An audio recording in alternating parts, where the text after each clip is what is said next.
할렐루야, 여러분 좋은 아침입니다.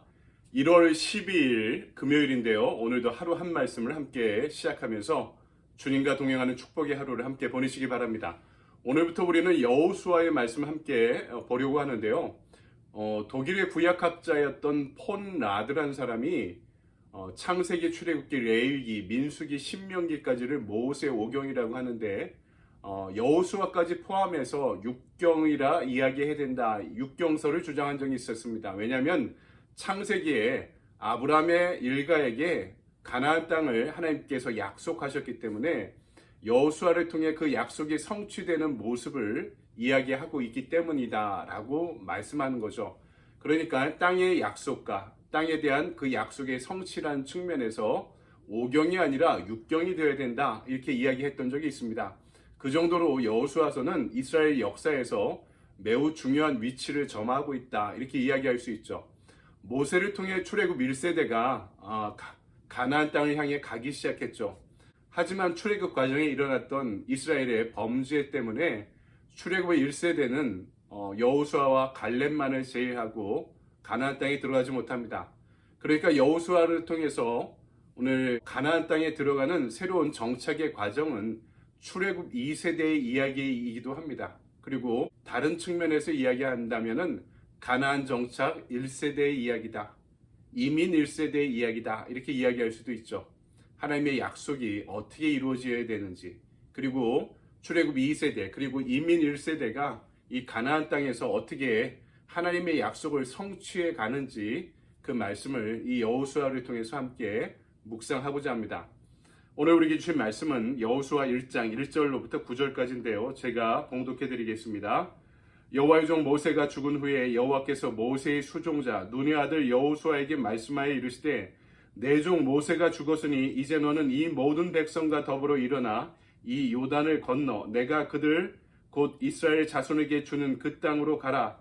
내가 모세에게 말한 바와 같이 너희 발바닥으로 밟는 곳은 모두 내가 너희에게 주었노니 곧 광야와 이 레바논에서부터 큰 강 곧 유브라데 강까지 해쪽 속의 온 땅과 또 해지는 쪽 대해까지 너희의 영토가 되리라.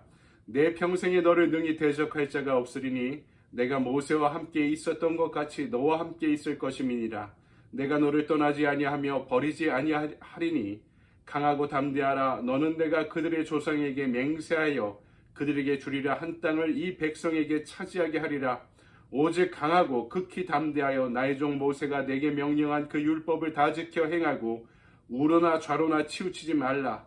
그리하면 어디로 가든지 형통하리니 이 율법책을 내 입에서 떠나지 말게 하며 주야로 그것을 묵상하여 그 안에 기록된 대로 다 지켜 행하라. 그리하면 내 길이 평탄하게 될 것이며 내가 형통하리라. 내가 내게 명령한 것이 아니냐. 강하고 담대하라. 두려워하지 말며 놀라지 말라. 내가 어디로 가든지 내 하나님 여호와가 너와 함께 하느니라 하시니라. 아멘. 주님의 말씀입니다. 주님께 감사드립니다. 오늘 아침에는 우리에게 주신 이 말씀을 가지고 강하고 담대하라 라는 제목으로 하나님의 말씀을 증거하도록 하겠습니다. 평생 민족 대이동의 짐을 아주 훌륭하게 지고 왔던 모세가 브누가산에서 120세의 나이로 운명을 다하고 하나님의 품으로 돌아갑니다. 갑자기 맡겨진 지도자의 자리에 여호수아는 부담이 이만저만이 아니었을 것입니다. 자신이 도저히 모세의 빈자리를 차지할 그런 자신이 없었던 거죠. 또 12지파의 그 말 많고 탈 많은 구성원들이 모세를 그렇게 괴롭혔던 그 사람들이 자기 말을 잘 들을까 걱정하지 않을 수 없었던 것입니다. 더군다나 모세는 요단 동쪽에 미디안 땅만 정복하고 서쪽의 가나안 땅은 아무것도 지금 이루지 못하고 자신에게 떠남기고 하나님의 품으로 갔습니다. 용기가 나지 않습니다. 그동안 모세의 시종으로 모세를 보며 지도자의 역할을 준비해 왔지만 막상 닥친 지도자의 길은 어두컴컴하기만 했던 것이죠. 바로 그 순간 하나님께서 찾아오셔서 두렵고 초조한 기색에 빠져있던 여호수아에게 말씀하십니다. 강하고 담대하라. 그리고 약속하시죠. 내가 너와 함께하리라. 여러분, 힘든 일 없이 평탄하게 살아오면서 집안의 배경으로 적당히 성장한 사람들을 부러워하지 마십시오. 그 사람들의 몫은 거기까지입니다. 왜 그럴까요? 자신의 배경과 능력과 가진 것들이 바로 하나님의 자리를 차지하고 있기 때문입니다. 그렇기 때문에 하나님을 찾을 리가 없는 것이죠. 오히려 하나님의 동행을 경험할 수 있는 자리는 인생의 벽에 부딪힐 때입니다. 누구 하나 날 도와주지 못하고 홀로 남겨졌을 때, 그동안 나를 지탱해오던 자존심과 배경이 무너지기 시작했을 때, 하나님은 그때 우리에게 한 손을 내어놓으십니다. 그리고 우리를 안아주시고 조용히 말씀하시죠. 두려워하지 말라. 안심하라. 내가 함께 할 것이다. 너는 담대하라. 두려워하지 말라. 너가 어디로 가든지 내가 너와 함께 하겠다. 여러분, 그렇죠? 더 이상 의지할 것이 남아있지 않을 때, 앞길을 두려워 홀로 떨어져 남아있을지라도 하나님이 나에게 다가오시면서 손을 내어주시고 함께 동행해 주신다면 우리는 이제 강하고 담대할 수 있을 것입니다. 아멘. 주님이 함께 하시는 길에 우리의 믿음은 강하고 담대한 용기를 강요합니다. 움츠려 있던 우리를 자극합니다. 이제 일어나. 더 이상 주저앉을 필요가 없어. 우리가 앉은 자리에서 일어나기를 도전합니다. 이제는 손 놓고 넋 놓고 살지 말라고 우리에게 말씀하는 것이죠. 하나님께서는 믿음의 사람 여호수아에게 강하고 담대하라는 말씀을 세 번이나 연이어 하십니다. 그 땅을 얻기 위해 강하고 담대하라. 말씀을 다 지켜 행하기 위해서라도 강하고 담대하라. 그리고 내가 어디로 가든지 동행할 테니 강하고 담대하라. 이렇게 말씀하십니다. 명령하십니다. 맞습니다. 믿음을 지닌 사람들은 강하고 담대해져야 됩니다. 우리에게 주신 인생의 사명과 목적을 감당하기 위해서라도 강하고 담대해져야 됩니다.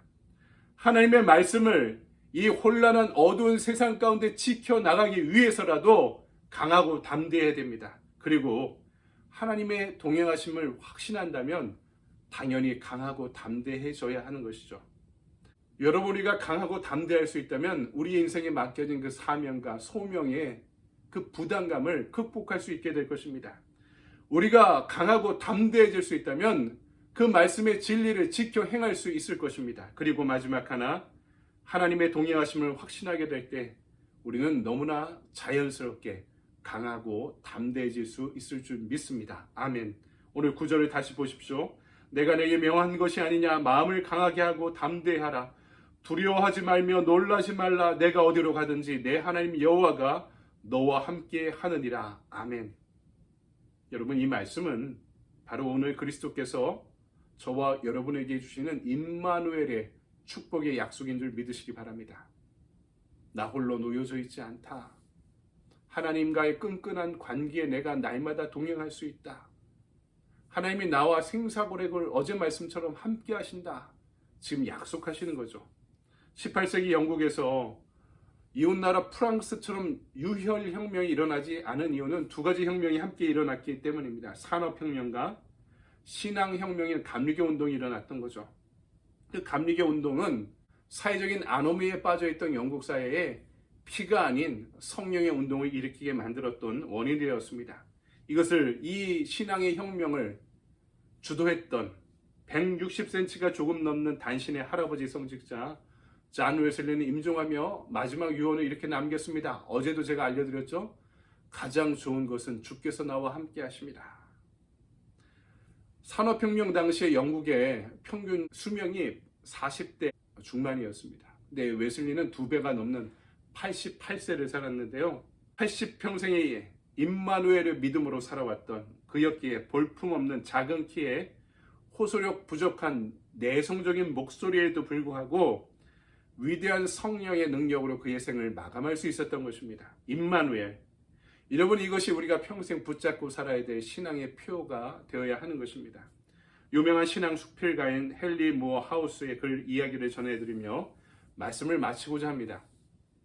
매우 단련된 신앙인이 아니면 도무지 감당할 수 없는 시련이 헨리 무어 하우스의 가정에 닥쳤습니다.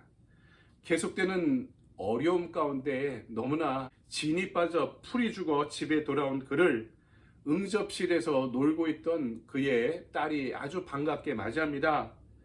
그 딸은 하반신 불구로 휠체어를 타고 있었습니다. 아빠 손에 든 그게 뭐예요? 엄마한테 줄 거란다. 엄마 어디 계시니? 2층에 계세요. 근데 아빠 그거 저한테 주세요. 제가 엄마한테 전해드릴게요. 아니 너는 제대로 걷지도 못하는데 엄마한테 이것을 어떻게 전달하려고 그래? 걱정하며 물으니까 딸이 대답합니다. 제가 그냥 그걸 들고 있고 아빠가 저를 안고 가시면 되잖아요. 이 작고 연약한 딸을 안고 2층으로 올라가면서 헨리 모어 하우스는 이렇게 생각합니다. 그래, 걷지 못한 딸도 내 품에 안겨서 이렇게 신나라 좋아하는데 하나님에게 안겨있는 나는 날마다 왜 이렇게 좌절하고 살아갈까? 아버지를 너무나 신뢰하고 사랑하는 딸의 모습 가운데 헨리 모어 하우스는 신앙인의 실존이 무엇인가 하는 것에 대해서 더 깊이 공감하고 또 그의 자신감을 회복할 수 있게 되었다고 합니다. 여러분, 임마누엘, 하나님이 우리와 동행하십니다. 예수 그리스도께서 우리를 진리로 인도하십니다. 성령 하나님이 우리 안에 내주하시며 그 능력으로 우리를 강하게 일으키십니다. 두려움 없이 강하고 담대하게 그분의 말씀을 쫓는 저와 여러분의 하루가 되길 바랍니다. 강하고 담대하라. 내 말씀을 주야로 묵상하여 그 기록한 대로 지켜 행하라. 내가 너에게 말하지 않았느냐? 강하고 담대하라. 두려워 말며 놀라지 말라. 내가 어디로 가든지 내 하나님 여호와가 너와 함께 동행할 것이다. 아멘. 이 말씀이 바로 오늘 우리의 심령에 들려지는 하루가 되길 바랍니다. 그리고 우리에게 주어진 약속이라는 사실을 잊지 않고 강하고 담대하게 여러분 허리를 펴고 시선을 하늘을 향하고 힘을 내어 이 말씀 의지에 살아갈 수 있는 저와 여러분의 축복의 하루가 되길 소망합니다. 아멘. 적용의 질문입니다. 새해가 되어 내가 강하고 담대하게 나아갈 영역은 어느 곳입니까? 그 가운데 하나님의 동행하심을 드러내기 위해 실천할 수 있는 일은 무엇입니까? 액션 플랜은 따로 드리지 않았습니다. 새해가 되어 강하고 담대할 영역이 나한테 무엇일까 생각해 보니까 저의 공적인 영역이죠. 목회 영역에 강하고 담대해야 되겠습니다. 사람이 보이지 않으면 기운이 빠지고 내일을 생각하지 못할 때 기운이 빠지고 개척교회 목사로서 이런 생각을 종종 하곤 하는데요. 강하고 담대한 영역, 하나님이 인도하셔서 개척했다는 비전과 확신으로 분명히 출발했기 때문에 이 강하고 담대한 마음이 저희 목회의 영역에 필요한 것 같습니다. 그 가운데 하나님의 동행하심을 드러내기 위해 실천할 수 있는 일이 무엇인가? 자꾸 내 경험, 내 능력, 내 전문성, 내가 하려고 하는 영역이 많은 것 같습니다. 하나님의 일입니다. 제 일이 아니라 하나님의 일입니다. 잘 돼도 하나님 탓, 못 돼도 하나님이 책임져 주실 하나님의 탓이라고 믿습니다. 제가 하는 것이 아니라 성령 충만하게 그 역할을 감당하기 원합니다. 그래서 저 자신의 액션 플랜은 성령 충만을 위해 기도하자. 여러분의 액션 플랜을 한번 여러분이 만들어 보시고 이 말씀대로 믿음으로 순종해가는 좋은 하루 보내시기 바랍니다. 감사합니다.